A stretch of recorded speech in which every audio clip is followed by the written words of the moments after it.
and again. Ohio Congressman Jim Renacci is with us.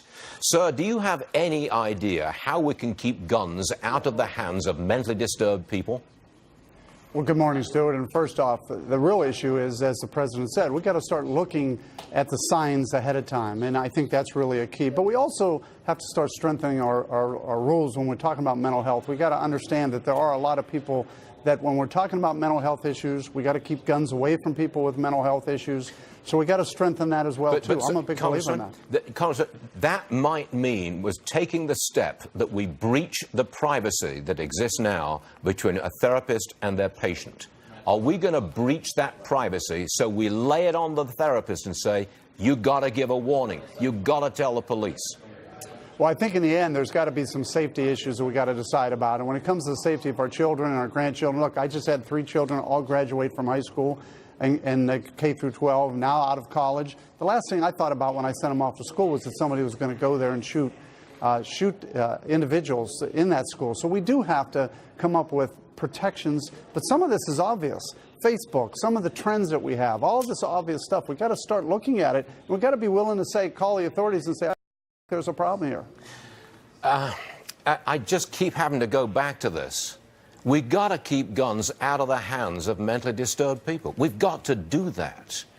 And that means tightening the rules between therapist and patient. And we've got to tighten the rules on who can take a gun off somebody, confiscate that gun. If they're mentally disturbed, we've got to think about doing that. That's a very difficult thing for us to do with the Second Amendment, but I think we've got to think about doing that. What say you?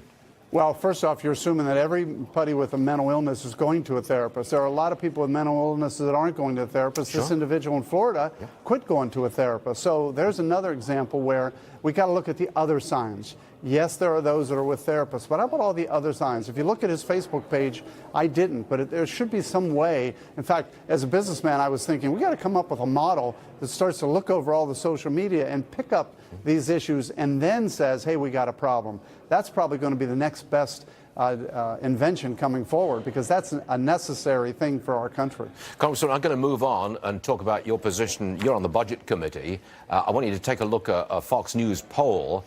It finds that people are in favor of the government spending a lot more money. 63% of respondents said, yeah, the federal government should increase spending. I'm surprised at that. Are you?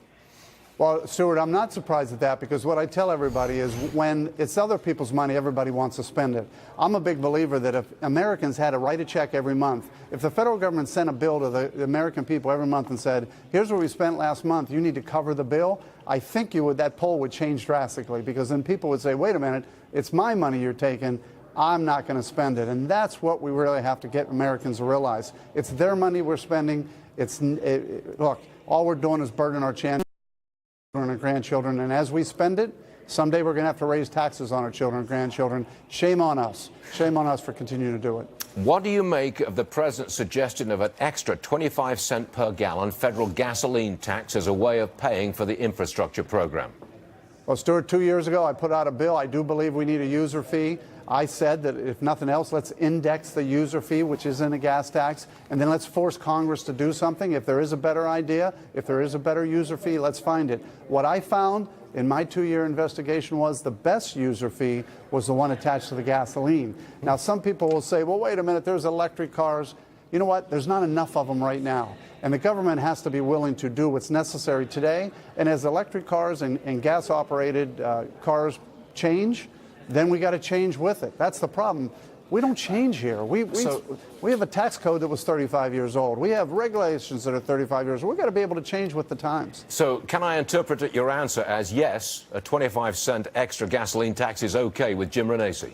I'm not sure 25 cents is needed. Back in the last year when I put this bill out, or 2 years ago, I said that 10 cents just put directly into roads and bridges was all that was needed. And I wasn't advocating for that. I said that I know that's what would fix things. I was letting Congress make the decision. It's a user fee, Stuart, and if somebody has a better user fee, but Republicans and Democrats realize when we use something, we need to pay for it. Okay. Congressman Jim Renacci, thanks for being with us. A difficult day, and we appreciate you being here, sir. Thank you very much indeed. Thank you.